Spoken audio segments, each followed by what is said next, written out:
Hello everyone and আসসালামু আলাইকুম। আজকের আয়োজনে থাকছে ভ্যানিলা আইসক্রিমের রেসিপি।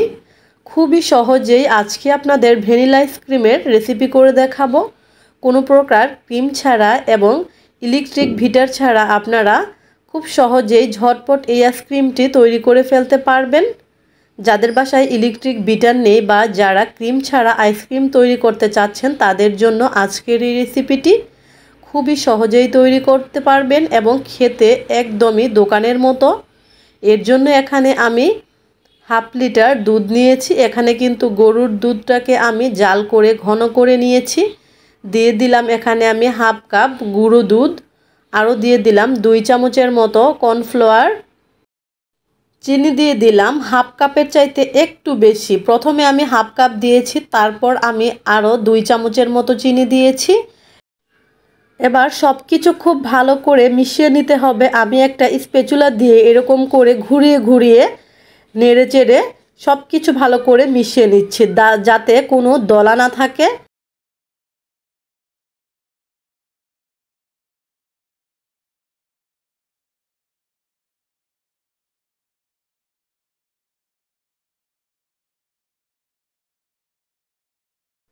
এরপর এখানে আমি অ্যাড করে দিব ভ্যানিলা এসেন্স।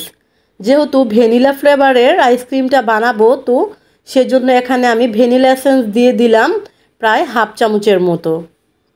আবারও স্প্যাচুলা দিয়ে নেড়ে চেড়ে দিচ্ছি। এবার আমি এটাকে চুলায় বসিয়ে দিব।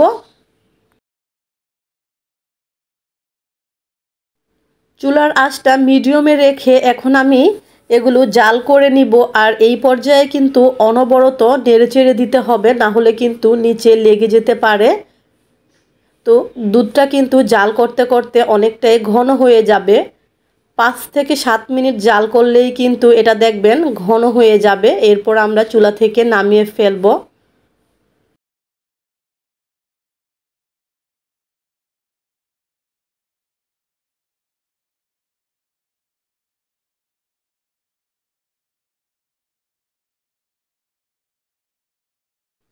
চুলা থেকে নামিয়ে ফেলেছি আর এটা কতটা ঘন হয়ে গিয়েছে দেখতেই পারছেন।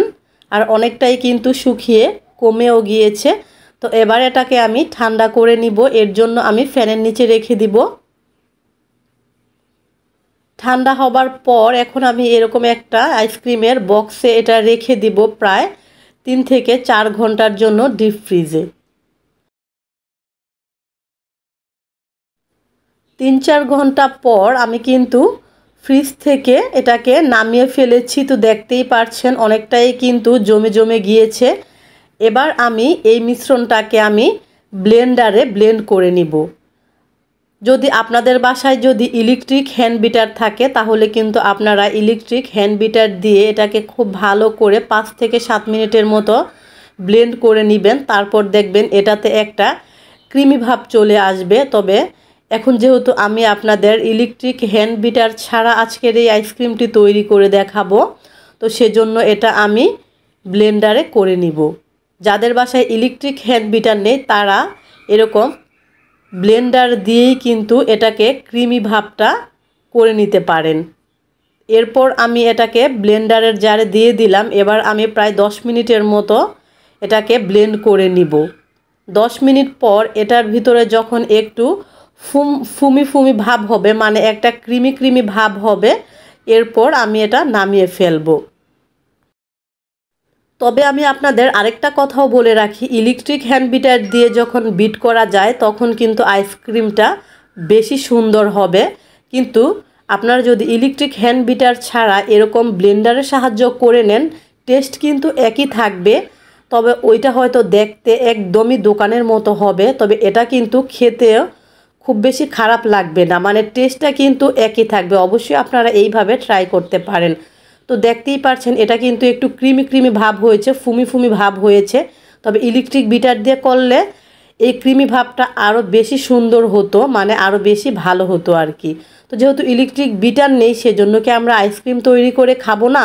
অবশ্যই খাবো।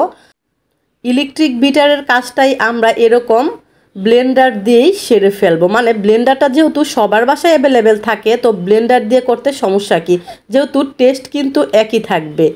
তো দেখতেই পাচ্ছেন এবার আমি এটাকে ফ্রিজে রেখে দিব প্রায় সারা রাতের জন্য। তো দেখতেই পাচ্ছেন এটার ভিতরে কিন্তু খুব একটা ফুম ভাব হয়েছে, মানে ক্রিম ক্রিম ভাব হয়েছে। খুবই অল্প উপকরণে ক্রিম ছাড়া এবং ইলেকট্রিক বিটার ছাড়া যারা আইসক্রিম তৈরি করতে ভয় পাচ্ছেন তাদের জন্য কিন্তু আজকের এই রেসিপিটি অবশ্যই আপনারা এইভাবে ট্রাই করতে পারেন। এরপর আমি এখানে দিয়ে দিচ্ছি কিশমিশ আর কাঠবাদাম। এটা জাস্ট ডেকোরেশনের জন্য এবং খেতেও কিন্তু খুবই ভালো লাগবে এই বাদামগুলো দিলে। এবার আমি এরকম ঢাকনাটা মেরে এরপর ফ্রিজে রেখে দিব সারা রাতের জন্য। তো ফিরে আসলাম আমি সকালবেলা। তো দেখতেই পারছেন এটা জমে কতটা সুন্দর হয়ে গিয়েছে আর মাশাল্লাহ। তো এবার আমি এটাকে সার্ভ করে দেখাবো কতটা সুন্দর হয়েছে। আশা করি আজকের এই সহজ পদ্ধতিতে এবং কম খরচে আপনারা ভ্যানিলা আইসক্রিমের রেসিপিটি পছন্দ করেছেন। যদি আপনাদের পছন্দ হয়ে থাকে, ভালো লেগে থাকে, অবশ্যই বাসায় একবার ট্রাই করবেন।